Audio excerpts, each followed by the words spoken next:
আসসালামু আলাইকুম। আমরা এখন রয়েছি সরকারহাট এলাকায়। সরকারহাট একটি ব্যস্ততম বাজার, ব্যস্ততম রুট। এখানে প্রতিনিয়ত জ্যাম থাকে, ছোট বড় সব সময় জ্যাম থাকে, কারণ এটি অনেকগুলো এলাকা মিলে এই সরকারহাট গঠিত। স্কুল, কলেজ, মাদ্রাসা রয়েছে, ব্যাংক রয়েছে, ব্যাংক ব্লেস সহ নামি দামি ব্র্যান্ডের এখানে শোরুম রয়েছে। যেমন ধরেন বনফুল, আপনার ফুলকলি, তারপর এরকম কাপড়ের ব্র্যান্ড রয়েছে, মাঝার রয়েছে। সব মিলিয়ে আসলে এই জায়গার ব্যস্ততা চোখে পড়ার মতো, যানজটও মোটামুটি চোখে পড়ার মতো। এই সরকারহাট এলাকা, এটি হচ্ছে সরকারহাট বাজার, এটি হচ্ছে মির্জাপুর উচ্চ বিদ্যালয়, যেটি সরকারহাটের মধ্যে পড়েছে। এখান থেকে ফটিকছড়ির দূরত্ব 15 কিলো, খাগড়াছড়ি 86 কিলো, এবং আপনি যদি নাজিরহাট যান তাহলে নাজিরহাটের দূরত্ব আরও কম, 8 কিলো। এখান থেকে নাজিরহাট 8 কিলো, ফটিকছড়ি 16 কিলো।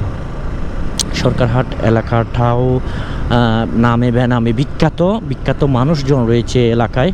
এবং পাশাপাশি এই রুটটি সুন্দর হওয়ার পাশাপাশি লম্বা হয়েছে, বৃহৎ হয়েছে, প্রশস্ত হয়েছে, কিন্তু এখানে অ্যাক্সিডেন্টের মাত্রাও কিন্তু কমেনি, বেড়েছে অ্যাক্সিডেন্টের মাত্রা। তার প্রধান কারণ হচ্ছে এখানে মূলত ডিভাইডার না দেওয়ার কারণে, অর্থাৎ দ্বিমুখী থেকে গাড়ি আসে, দ্বিমুখী থেকে গাড়ি আসার ফলে এখানে যেটি হয় সেটি হচ্ছে ওভারটেকিং হয়।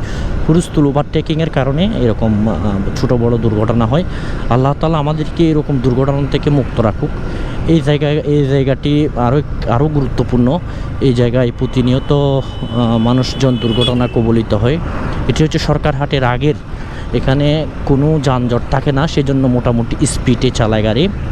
একদম স্পিডে বললে কত হবে, 190-এর স্পিডে চালায়। আসলে এটা স্পিডে চালার মতো রুট, স্পিডে চলবে এখানে রুট, কিন্তু এখানে এই যে ডিভাইডার না থাকার কারণে ওভারটেকিং হয়। এই ওভারটেকিংগুলো আপনার অ্যাক্সিডেন্ট হওয়ার জন্য মূল কারণ হয়ে যায়। আল্লাহ তাআলা আমাদেরকে মাফ করুক। এবং সামনে অনেকগুলো মাজার রয়েছে। এটা হচ্ছে শাহ সুফি কালা গাজী চৌধুরী রহমতুল্লাহ আলাইহের মাজার শরীফ, সম্ভবত মাজার শরীফের মূল ফটক এটা।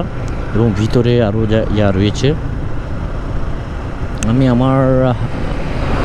আমি আমার সাইটে আছি, কিন্তু বিপরীত সাইড থেকে দ্রুত গতিতে গাড়ি আসে, এবং সেগুলো আমাদেরকে খেয়াল রাখতে হবে। ওভারটেকিং করা যাবে, সামনে পিছনে দেখে ওভারটেকিং করতে হবে। যেমন আমার পিছনে একটি কার, সামনে একটি কার এখন রয়েছে, এখন ওভারটেকিং করা একদম অনিরাপদ। এবং এখানে বলা হচ্ছে ওভারটেকিং করা যাবে, তবে দেখে শুনে। পিছনে একটি কার রয়েছে, দেখা যাক। সামনে যাচ্ছি সরকারহাট এলাকা পেরিয়ে। সুন্দর একটি এলাকা, এখানে এলাকাটি অত্যন্ত সুন্দর। এলাকার পাশে যে জায়গাগুলো রয়েছে সেগুলো আসলে দেখার মতো। সুবিধা হেই বাবা, দূর দে।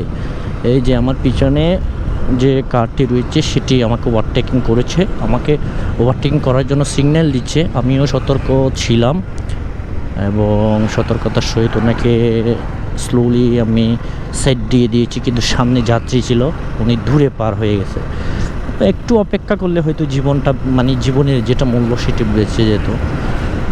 সেটি বোঝা যেত আর কি। এই হচ্ছে অবস্থা। ভালো থাকবেন, সুস্থ থাকবেন, আল্লাহ হাফেজ।